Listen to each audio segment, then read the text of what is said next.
po tayo ngayon para ipakita ang magagandang katangian or characteristics ng ating produktong Vital C.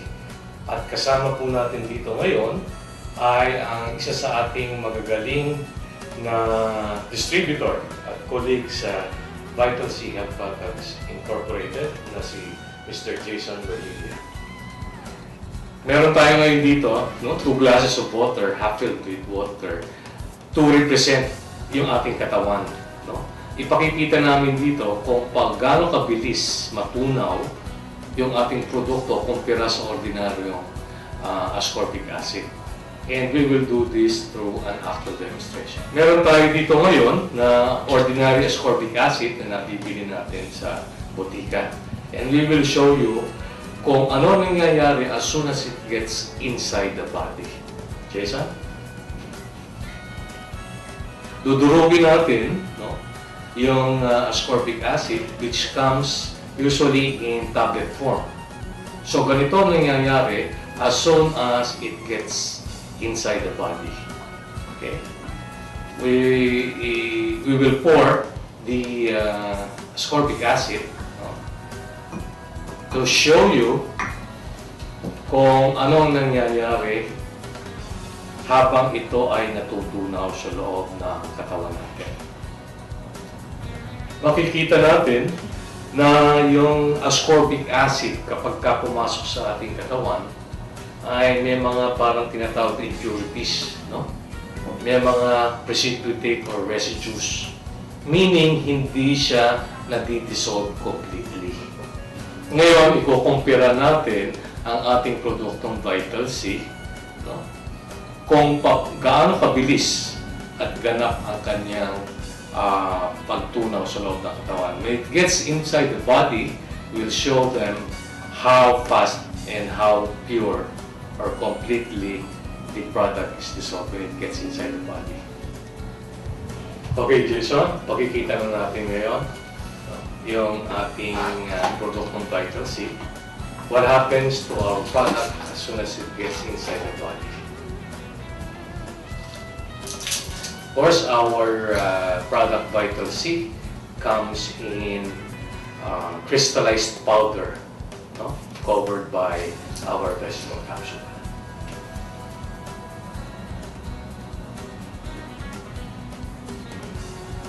So, as our product gets inside the body, what happens? Makikita natin ngayon na compared doon sa ascorbic acid na nabibili sa botika,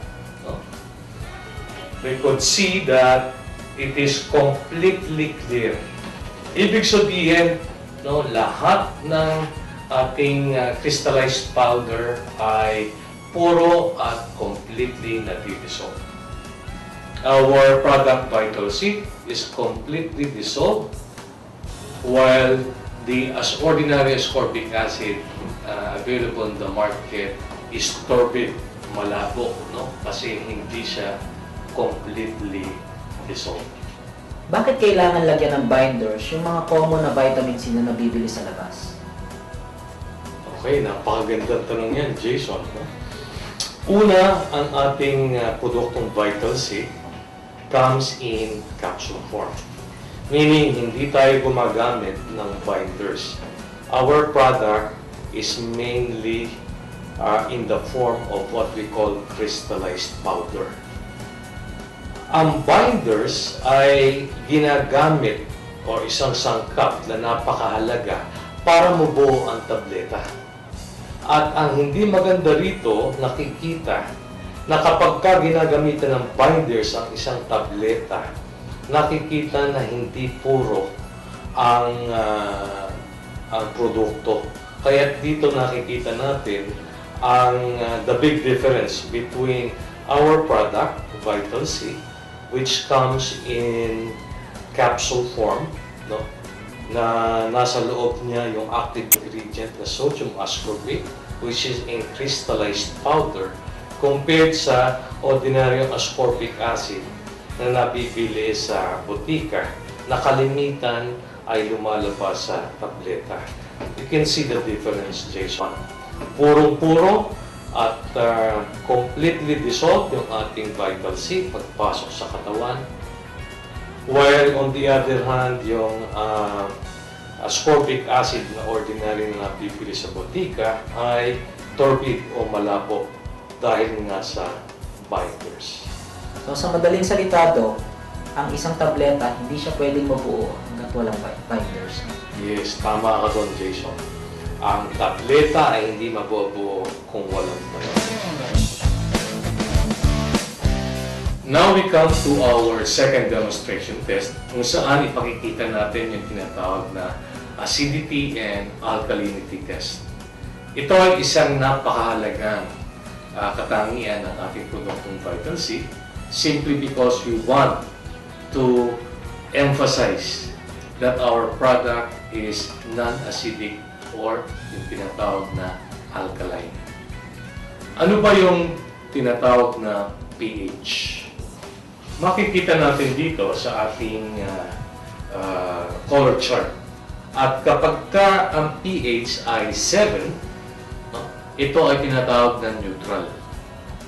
As the number goes down, habang bumababa, no, yung pH, nagiging acidic ang isang substance. At ito ay makikita kapag ka ang substance na ito ay naninilaw. If it turns yellowish, then it means that it is acidic. On the other hand, pagka ang substance ay may pH more than 7, ito ay magiging bluish in color, no? Bughaw. Gusto nating ipakita dito ay ano ba talaga ang ating Vital C? Is it acidic or alkaline?